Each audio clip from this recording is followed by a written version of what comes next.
भावे की बहन बेहद खूबसूरत है। दोस्तों, मेरा नाम विनय है। मेरी उम्र 25 साल है और मैं गोरखपुर का रहने वाला हूँ। आज से 2 साल पहले मेरी भरतपुर जिले में सरकारी नौकरी लगी थी। उस समय मेरी शादी नहीं हुई थी, तो खाना बनाने के काम के लिए मैं मामा की बहू की बहन को अपने साथ ले गया। उसका नाम पूजा है, वह मुझे भैया ही बोलती थी। मैंने कभी उसे बहन की नज़र से नहीं देखा। पूजा उस वक्त 22 साल की थी। वो दिखने में बहुत खूबसूरत थी। पहले मैं अकेला भरतपुर गया था, नौकरी ज्वाइन की और किराए पर कमरा लिया। मेरी नौकरी एक गांव के सरकारी स्कूल में बाबू की थी। स्कूल मेरे कमरे से 10 किलोमीटर दूर था। मैं रोज सुबह 8 बजे बस से जाता और दोपहर बाद 1 बजे बस से ही वापस आता। मेरा कमरा मकान मालिक के घर के साइड के फ्लैट में था। बाथरूम के बाहर था। वहाँ 4 कमरे किराए पर देने के लिए ही बनाए गए थे, लेकिन सब खाली थे। बस एक कमरे में मैं ही रहता था। मकान मालिक के घर में 4 लोग थे। मकान मालिक, उसकी बीवी और 2 बेटे थे। उसका बड़ा बेटा 24 से 25 साल का होगा। उसका नाम सुनील सुनील लाल था, जबकि छोटा बेटा 20 से 21 साल का रहा होगा। उसका नाम था हरीलाल था। मैंने 10 दिन नौकरी करने के बाद छुट्टी ली और जब मैं नौकरी की बात भाभी को बताई तो भाभी ने पूछा, खाना और नौकरी दोनों कैसे मैनेज करोगे? मैंने कहा, कर लूंगा भाभी। तब भाभी ने पूजा को साथ ले जाने वाली बात की। मैं अंदर ही अंदर बहुत खुश हुआ, पर चेहरे पर जाहिर नहीं होने दिया। मैंने कहा, पूजा कब तक रहेगी भाभी?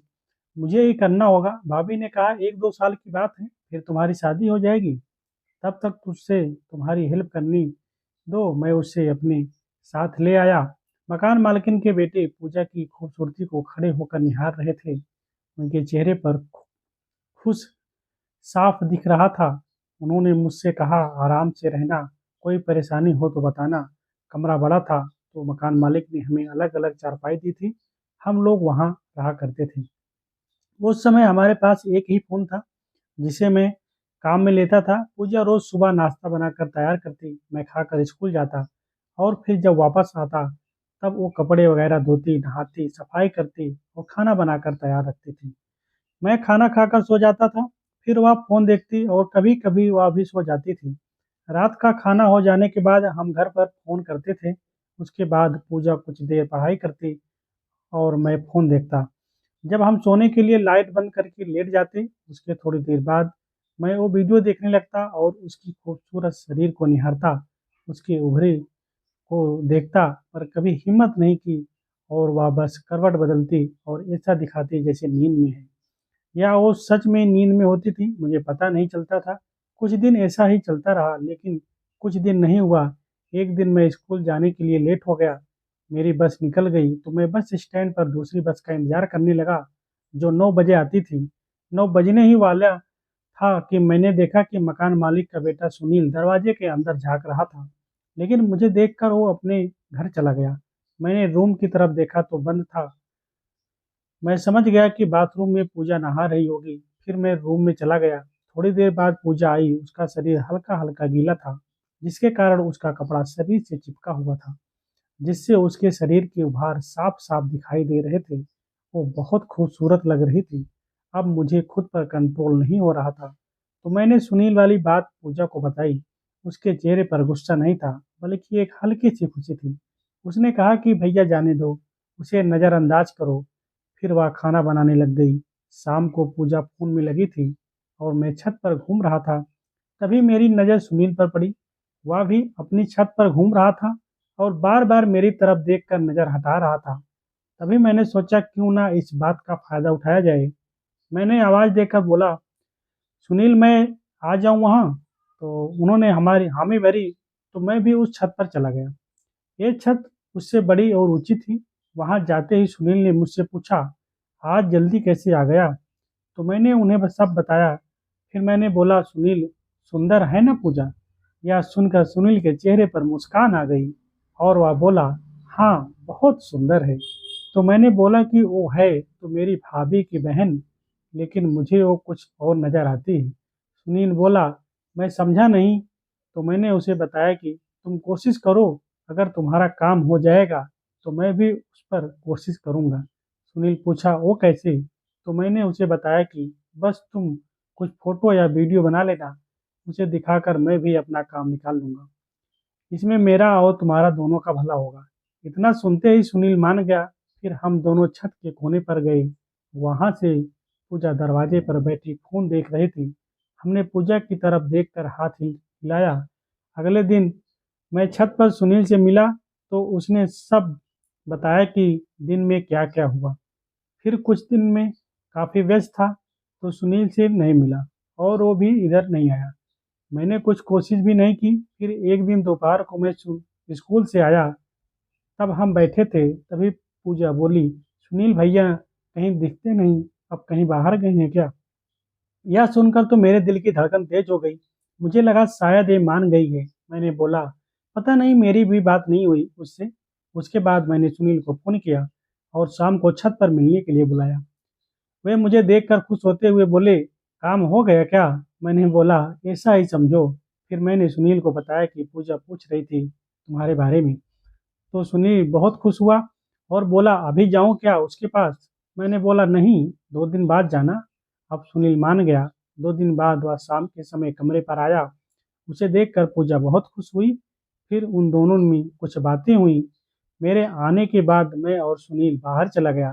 तब सुनील ने बताया कि पूजा कह रही थी कि कल आना, भैया के जाने के बाद हम बात करेंगे। ये सुनकर तो मैं सातवें आसमान पर पहुंच गया। मुझसे कल का इंतजार मुश्किल से हो रहा था तो मैंने सुनील से बोला, आज ही कोशिश करो। थोड़ी देर बाद हम वापस रूम पर पहुंचे। मैं फ्लैट के बाहर ही रुक गया। सुनील अंदर जाकर बोले, विनय किसी दोस्त की पार्टी में गया है, अब सुबह आएगा, तुम्हें ये बात बताने को बोला है। उसने पूजा बोली, ठीक है। फिर सुनील बोले, आज ही बात कर लो जिसके लिए तुम कल आने वाले बोल रही थी। पूजा ने सुनील को अंदर आने का इशारा किया और दरवाज़ा बंद कर लिया। अब मैं खिड़की के पास आ गया। जब पूजा खिड़की बंद करने वाली थी तो सुनील ने मना कर दिया कि यहाँ कोई नहीं रहने वाला। लेकिन मैं अब खिड़की से अंदर देखने लगा। सुनील चारपाई पर बैठा था और पूजा खड़ी थी। तभी सुनील बोला, बोलो पूजा, क्या बात है? पूजा बोली, सुनील, आपने यहाँ आना क्यों बंद कर दिया था? सुनील बोले, तूने ही तुम भगाया था मुझे उस दिन। पूजा बोली, उस दिन भगाया था लेकिन दोबारा आने से थोड़ी मना किया था। आपसे बात करना अच्छा लगता है, आप आते रहा कीजिए। सुनील बोला, मुझे भी तुमसे बात करना अच्छा लगता है लेकिन तुम गुस्सा हो गई थी तो मैं डर गया। इतना कहते हुए सुनील ने एक आग दबा दी। इस पर पूजा गुस्सा नहीं हुई बल्कि थोड़ा सा हंसी।